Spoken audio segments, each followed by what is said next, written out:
अब एक ऐसी खबर की बात जिसकी तीव्रता राजनीति के रिक्टर पैमाने पर इतनी ज्यादा है कि घटना बिहार में घटी और चर्चा पाकिस्तान में हो रही है।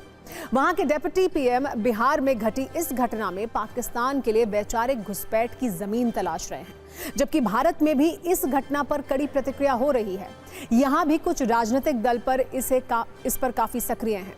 ये मामला बिहार के मुख्यमंत्री नीतीश कुमार से जुड़ा है। कुछ दिन पहले एक कार्यक्रम में सीएम नीतीश कुमार बिहार में सरकारी नौकरी पाने वालों को नियुक्ति पत्र बांट रहे थे। तभी नकाब पहने एक महिला उनके पास नियुक्ति पत्र लेने आई। नीतीश कुमार ने अपने हाथ से उसका नकाब हटाने की कोशिश की और नकाब खींच दिया, जिसके बाद नीतीश कुमार पर उस मुस्लिम महिला के अपमान का आरोप लगा। विपक्षी दलों ने नीतीश कुमार की आलोचना की और माफी की मांग की, तो बीजेपी और एनडीए के दलों ने बचाव में कहा कि नीतीश कुमार उस महिला के पिता की तरह हैं और स्नेह में उन्होंने ऐसा किया। लेकिन धीरे धीरे इस विवाद का रिसाव पूरे भारत में हो गया। कल पश्चिम बंगाल में नीतीश कुमार के खिलाफ मार्च निकाला गया। कैंडल लेकर निकली महिलाएं नीतीश कुमार के खिलाफ नारेबाजी कर रही थी। वो नीतीश कुमार पर पुलिस एक्शन और माफी मांगने की मांग कर रही थी। हालांकि नीतीश कुमार पर राजनीति इतनी गर्म है कि जम्मू कश्मीर की पूर्व सीएम महबूबा मुफ्ती की बेटी इल्तिजा मुफ्ती ने तो पुलिस को चिट्ठी लिखकर कार्रवाई की मांग कर दी है। उन्होंने कहा कि नीतीश कुमार को कोई हक नहीं बनता कि आप हमारे नकाब या हिजाब को हाथ लगाएं।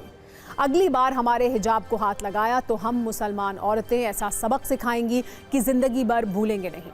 जबकि जम्मू कश्मीर के सीएम उमर अब्दुल्ला ने कहा कि अगर किसी मुस्लिम नेता ने किसी हिंदू महिला का घूंघट हटाया होता तो सोचिए कितना बवाल मचता, क्योंकि ये डॉक्टर मुस्लिम थी। इसीलिए बीजेपी की प्रतिक्रिया अलग है। जबकि एआईएमआईएम के नेता इम्तियाज जलील ने नीतीश कुमार और यूपी के मंत्री संजय निषाद की तीखी आलोचना की, हाथ तक तोड़ने की धमकी दी। आपको बता दें कि संजय निषाद ने भी इस मामले पर प्रतिक्रिया देते हुए कुछ तरहीन बातें कही थी, जिस पर अब नॉन स्टॉप राजनीति हो रही है और नेता खुलकर बयान भी दे रहे हैं। नियुक्ति पत्र देके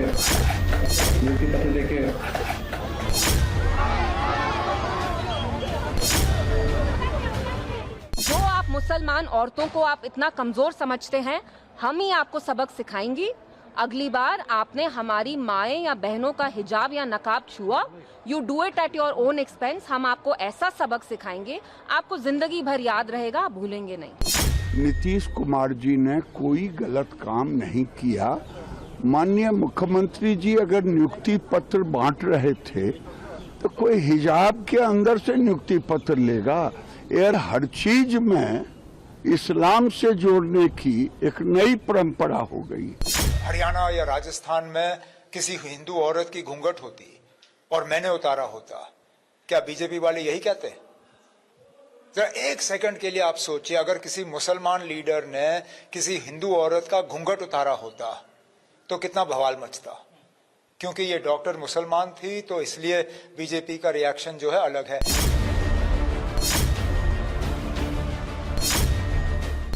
तू ये समझ रहा है कि तू मेरी बच्ची को कहीं हाथ लगा देगा और हम खामोश बैठेंगे? अगर तू हमारे सामने होता तो तेरा हाथ तोड़कर दूसरे हाथ में दे डालते हम। नीतीश कुमार जी अगर बीमार हैं तो अपना इलाज कराएं, और अगर उन्होंने जानबूझ के ये हरकत की है तो उसकी लड़की के घर जाएं और उस लड़की के जाके पांव पकड़ के माफी मांगे।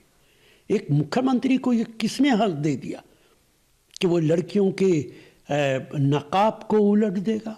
माना कि मुख्यमंत्री जी बुजुर्ग हैं, लेकिन किसी बुजुर्ग को, पिता समान व्यक्ति को या किसी भी पद पर बैठे अधिकारी को यह अधिकार नहीं है कि वो किसी भी महिला का, चाहे वो अपना पल्लू किसी तरीके से भी लेना चाहे, हिजाब के रूप में या आंचल के रूप में, कोई उसका पल्लू खींचे, उसकी प्राइवेट स्पेस इन्वेड करे, यह अधिकार किसी को नहीं है। तो मुख्यमंत्री जी से हमारी मांग है कि वो सार्वजनिक रूप से उस महिला से माफी मांगे। भारत में तो नकाब कांड पर राजनीति हो ही रही है। नेता ऐसे मुद्दे पर राजनीति करते भी हैं। इसमें नएपन की मात्रा नहीं है, लेकिन पाकिस्तान को इसमें मौका दिखा है। पाकिस्तान के डिप्टी सीएम इशाक डार ने भारत में अल्पसंख्यकों के अधिकारों के हनन का आरोप लगाया है। पाकिस्तानी विदेश मंत्रालय ने भी इस पर बयान दिया और अल्पसंख्यकों के खिलाफ ऐसी घटना पर चिंता जताई।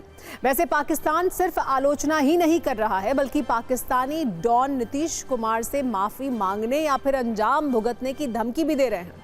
सुरक्षा एजेंसियों को नीतीश कुमार की सुरक्षा को लेकर खुफिया एजेंसियों से भी इनपुट मिले हैं, लिहाजा मुख्यमंत्री की सुरक्षा बढ़ा दी गई है। पुलिस को आशंका है कि हिजाब प्रकरण के बाद कुछ असामाजिक और आपराधिक तत्व नीतीश कुमार को नुकसान पहुंचाने की कोशिश कर सकते हैं।